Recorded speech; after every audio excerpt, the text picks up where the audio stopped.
Alors David, aujourd'hui tu vas nous parler en fait de ta maladie et nous expliquer un peu ce qu'est cette maladie, qu'est-ce que ça te provoque et puis comment tu arrives à traiter cette maladie.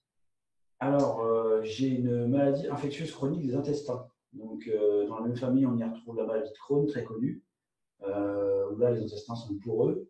Moi, ce que j'ai, c'est des diverticules. Donc, j'ai des poches dans les intestins qui se remplissent et qui font que ça s'infecte. Et à ce moment-là, on appelle ça des diverticulites. Et on peut arriver du coup à faire une péritonite avec ça et avoir de gros soucis. Et certaines personnes, ça peut être tellement grave qu'ils sont obligés de retirer un morceau d'intestin. C'est pas mon cas. On les appelle diverticules non aggravés, non graves. Mais par contre, au niveau des sensations, des symptômes, on a des épuisements, des fatigues chroniques qui sont totalement insurmontables, qu'on pourra qualifier de fatigue KO, quoi, de fatigue totale, et qui sont proches d'une gastro, mais en 10 fois plus fort. D'accord. Voilà. Donc il faut gérer ça au quotidien, il faut bien boire, bien manger, bien s'hydrater, faire attention à ne pas avoir des choses qui vont inflammer les intestins, trop de café, trop de chocolat, trop de trucs, trop de choses épicées, etc. Pas de soirée alcoolisée, si c'est possible que forcément ça ne va pas aller.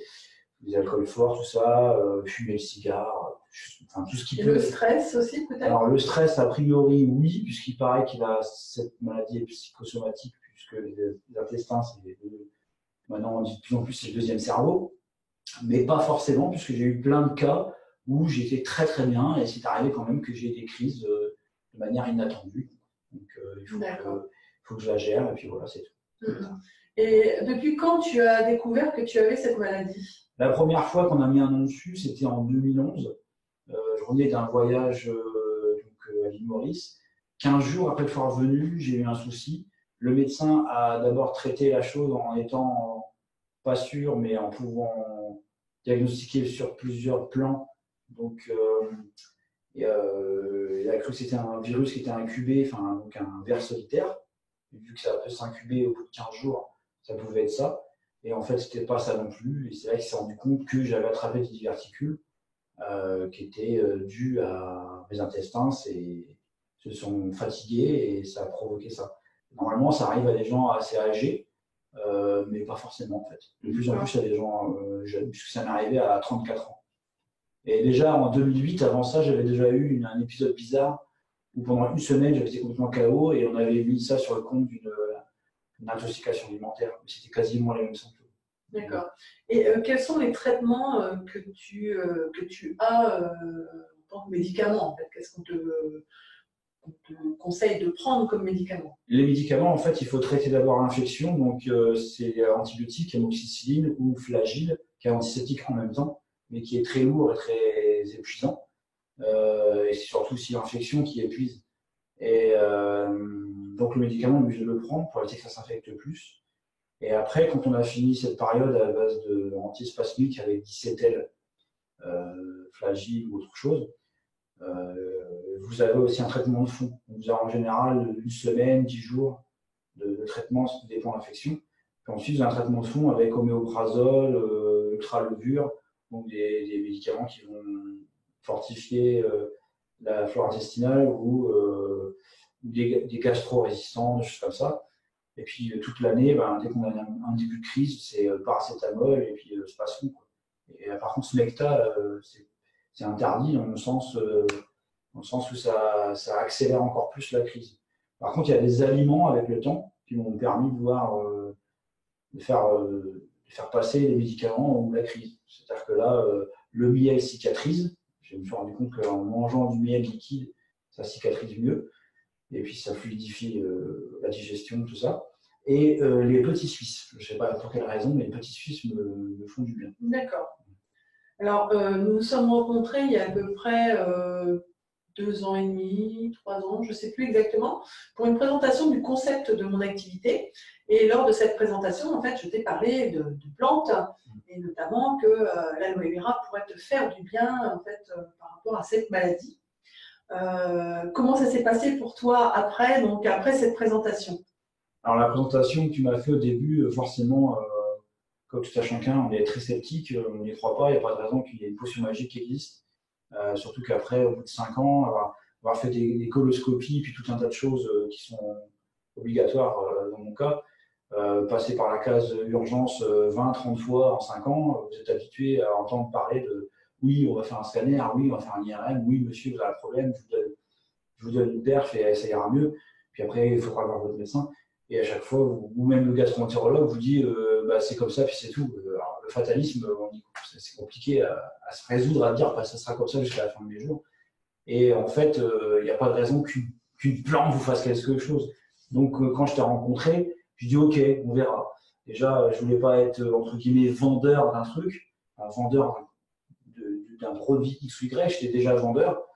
Et puis surtout, je n'ai pas cru une seconde. Donc, ce qui s'est passé, c'est que tu as laissé mûrir sans forcer la chose, parce que tu as bien vu que j'étais sceptique et que c'était ton cas aussi à une période. Et quelques mois plus tard, voire je crois 2 mois plus tard, je suis revenu vers toi en disant bah, foutu pour foutu, de toute façon, il faut que j'essaye. C'est clair que je suis bête de ne pas essayer, qui tente rien. Et quand j'ai essayé, c'est ça que tu veux savoir. Ouais. Quand j'ai essayé, tu avais pris les précautions de me dire attention, dans ton cas, peut-être que le premier mois, ça va être pire que mieux, tu vas avoir peut-être des diarrhées, des choses comme ça.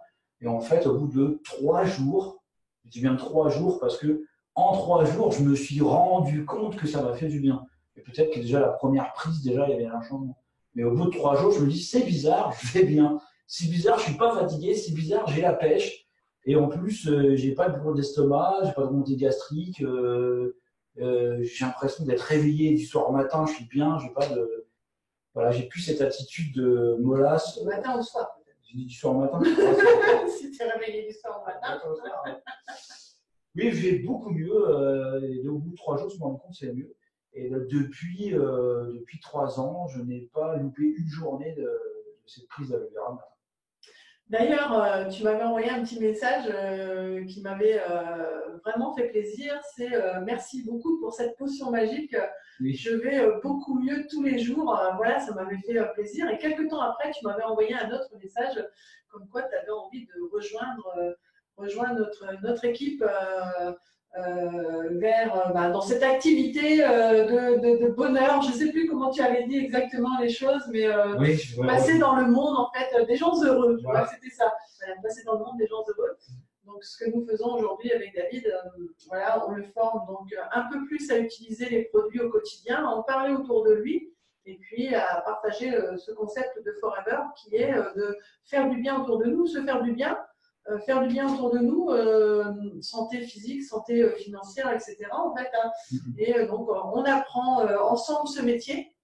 Et donc, peut-être un petit mot de fin sur cette plante. On est sceptique au départ, moi aussi, je l'étais comme tu l'as dit. Hein, on est tous sceptiques au départ, mais c'est vrai qu'il faut tester pour voir en fait les effets que ça fait. On est agréablement surpris. Ça mettra peut-être parfois plus de temps chez certaines personnes, ça sera plus rapide chez d'autres. Oui. On ne sait pas. Mais en tout cas, toi. Moi, ça a l'effet d'une potion magique. C'est-à-dire qu'à partir du moment où je le prends à jeun tous les jours, ça c'est important. Je me réveille, c'est la première chose que je fais. Je prends mon aloe vera à jeun, 88 millilitres, par kilo, par litre. Je me prends jamais plus. Quand j'en prends un peu plus, je le dilue dans l'eau, dans ma bouteille d'eau pour l'avoir toute la journée. Mais en vrai, je suis jamais au-dessus de 100 par jour. Et je ne fais pas plus parce que je vois pas l'intérêt. À partir du moment où j'ai compris. Ça te convient comme ça. Voilà.